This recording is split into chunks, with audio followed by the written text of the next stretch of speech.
හාපෝ තනි ගොඩියෝ ටිකක් නේ ඉන්නේ. හිටපිය දෙන්නම් අද.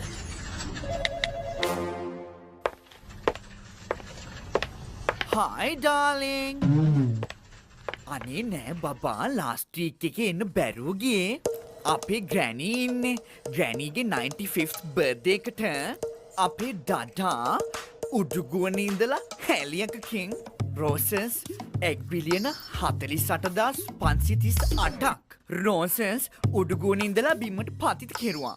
You know the main thing is අනේ තව හඳුන්කුරු 65,000ක් හඳුන්ස්කුරු 65,000ක් තව හැලියකකින් මවුන්ට් කරගෙන වටේ 3 times වට තුනක් හඳුන්කුරු මවුන්ට් කරගෙන ගියා ඒ හෙලියක ගෙන්නුවේ ජර්මන් වල.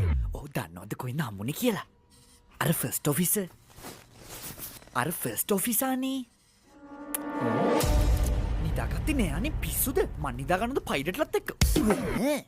නෑ අනේ අපි ඩැඩිගේ යාළුවෙක්. ඔයා දන්නවද? ඒ හෙලියක යන ඔක්කොම කට්ටිය හෙලිවැල්ලෙන් තමයි හෙලිකොප්ටරේ එලිලා හඳුන්කුරු ටික ගහගෙන ගියේ. මොකද හෙලියක යනකොට ඒක පේ වෙලා කරන්න ඕනේ ඔක්කොම හෙලිවෙන් තමයි ගියේ. ඕ. හරි ඕකේ බයි. මොකද්ද නම? එස් සාන්ත. එස් කියන්නේ? සාන්ත. සාන්ත? ඔව්. මාකටිං සම්බන්ධව මොනවද ඔයාලට තියෙන සුදුසුකම්? සුදුසුකම් නම් ගොඩයි.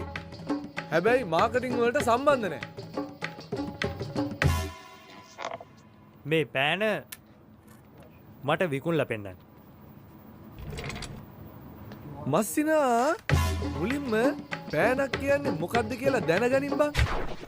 අනික මෙච්චර පෑන් තියෙන රටේ පැන්සලෙන් ලියලා මැරිලා යන්නේ මොකටද බං?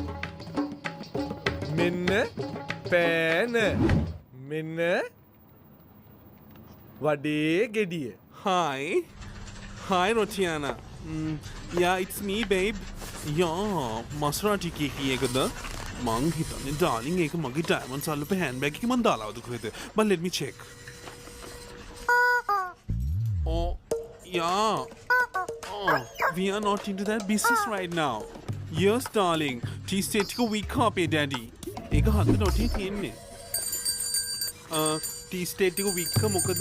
We can't go to like USA state every day because it's very hesitating. යන්න බෑ every day. මොකද අපි snow උඩ චෝ කරන ආසු නිසා daddy තීරණය කරා tea state එකේ දාන්න තාරිකරම snow world එකක්. එතකොට අපිට snow world එක වගේ snow ශ්‍රී ලංකාව යන්න පුළුවන්. මේකේ බෑන්ඩ් එක සුපිරි. බෑන්ඩ් එක සුපිරි.